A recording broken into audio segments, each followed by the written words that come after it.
ایک عورت کا شوہر روزانہ کسی نہ کسی مہمان کو گھر لے کے آ جاتا، بیوی کو کہتا اس کے لیے کھانا تیار کرو۔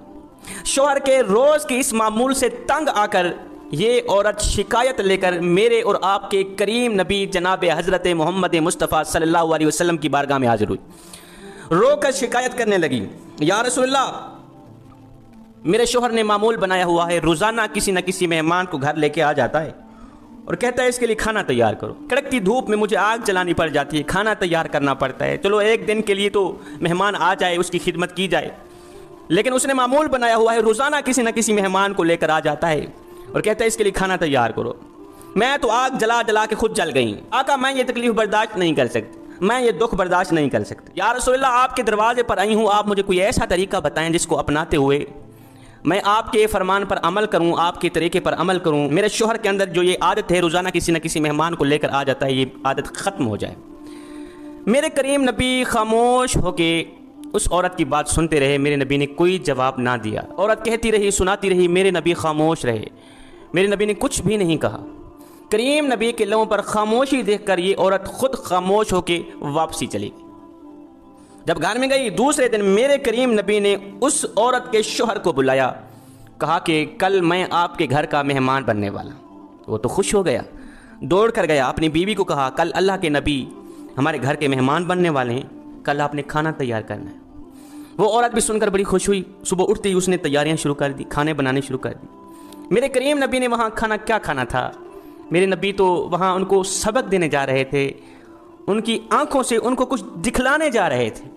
خیر دوسرے دن میرے کریم نبی ان کے گھر پہنچے، دسترخوان لگ گیا، کھانے لگ گئے۔ کھانا کھانے سے پہلے میرے نبی نے اس کے شوہر کو کہا کہ جب میں واپسی پر جانے لگوں اپنی بیوی کو کہنا دروازے تک میرے پیچھے پیچھے دیکھتی رہے گی، جب تک میں دروازے سے باہر نہ نکلوں، حویلی کے چار دیواری کے دروازے سے گیٹ سے باہر نہ نکلوں، بیوی کو کہنا کہ میرے پیچھے پیچھے دیکھتی رہے گی۔ اس نے ایسا ہی کیا۔ خیر میرے کریم نبی نے کچھ کھانا تناول فرمایا، کھانا کھانے کے بعد میرے کریم نبی دعا کرتے ہوئے اٹھے۔ اب یہ عورت میرے نبی کے فرمان پر عمل کرتے ہوئے اس عورت نے میرے نبی کے پیچھے پیچھے دیکھنا شروع کیا۔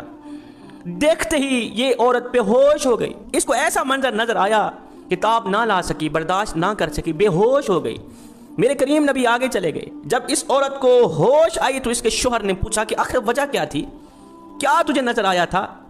مجھے تو کچھ بھی نظر نہیں آیا، تجھے کون سی ایسی چیزیں نظر آئی کہ تو دیکھ کر بے ہوش ہو گئی؟ اس نے کہا جب میرے نبی کمرے سے باہر نکل کر حویلی کے چار دیواری کے دروازے تک جا رہے تھے تو میں نے دیکھا کہ نبی کے پیچھے سانپ، بچھو، کیڑے مکوڑے اور بھی کافی ساری بلائیں تھیں، نبی کے پیچھے پیچھے جا رہی تھی۔ دوسرے دن یہ دونوں میاں بیوی نبی کی خدمت میں حاضر ہوئے۔ اس عورت نے پوچھا آقا آخر وجہ کیا تھی؟ میرے نبی نے فرمایا میں صرف تمہیں دکھلانے کے لیے گیا تھا کہ مہمان جو گھر میں آتا ہے، ایک تو وہ اپنا رزق ساتھ لے کر آتا ہے، وہ تمہارا کچھ بھی نہیں کھا کے جاتا، وہ اپنا رزق ساتھ لے کر آتا ہے۔ دوسری بات یہ ہے کہ جب وہ جاتا ہے تمہاری بلاؤں کو بھی ساتھ لے کے جاتا ہے، تمہارے گناہوں کو بھی ساتھ لے کے جاتا ہے، تمہارے اوپر جو مصیبتیں ہوتی ہیں یا آنے والی ہوتی ہیں ان تمام چیزوں کو ساتھ لے کے جاتا ہے۔ حضرت مولانا جلال الدین رومی رحمۃ اللہ تعالیٰ علیہ یہاں پر فرماتے ہیں اللہ رسول کی رضا کے لیے مخلوق خدا کی خدمت، مخلوق خدا کو مہمانی دینا، ان کی مہمان نوازی کرنا، یہ عمل گناہوں کو اس طرح کھاتا ہے جس طرح آگ لکڑیوں کو کھاتی ہے۔ اس سے بندے کے گناہ جھڑتے ہیں۔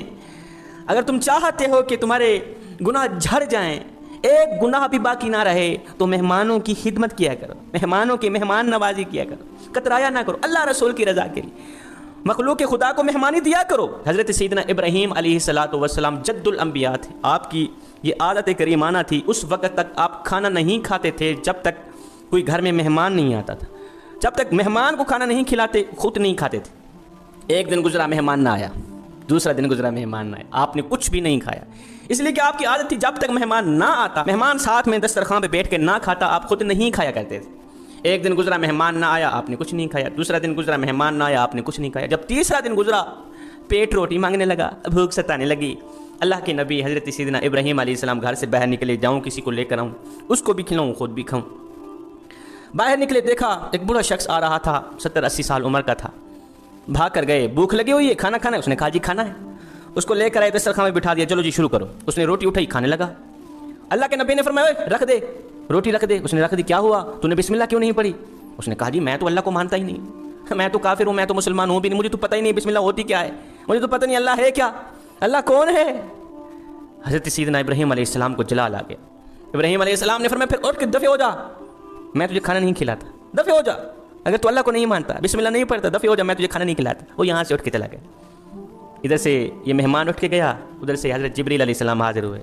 خلیل اللہ فرما رہا ہے تو نے ایک ٹائم کا کھانا میرے بندے کو دینا گوارا نہیں کیا، اس کا قصور یہ تھا کہ وہ مجھے مانتا نہیں تھا۔ ہائے ہائے ہائے، تو نے ایک ٹائم کا کھانا میرے بندے کو کھلانا گوارا نہیں کیا، اس کا قصور یہ تھا کہ وہ مجھے مانتا نہیں تھا۔ ابراہیم دیکھ تو صحیح، 70 سال سے میں اسے کھلا بھی رہا ہوں، میں اسے پلا بھی رہا ہوں، میں نے تو کبھی نہیں پوچھا کہ تو مجھے کیوں نہیں مانتا، تو مجھے مانے گا تب میں تجھے کھلاؤں گا، تو مجھے مانے گا تب میں تجھے پلاؤں گا، میں نے تو کبھی نہیں کہا۔ صاحب آپ کے محلے میں اگر کوئی شیعہ رہتا ہے، وہابی رہتا ہے، دیوبندی رہتا ہے، یا کوئی غیر مسلم رہتا ہے، اس کا حساب وہ خود دے گا، لیکن سنو اگر روٹی نہ ملنے کی وجہ سے رات کو بھوکا سو گیا تو اے بندے اس کا حساب تجھے دینا پڑے۔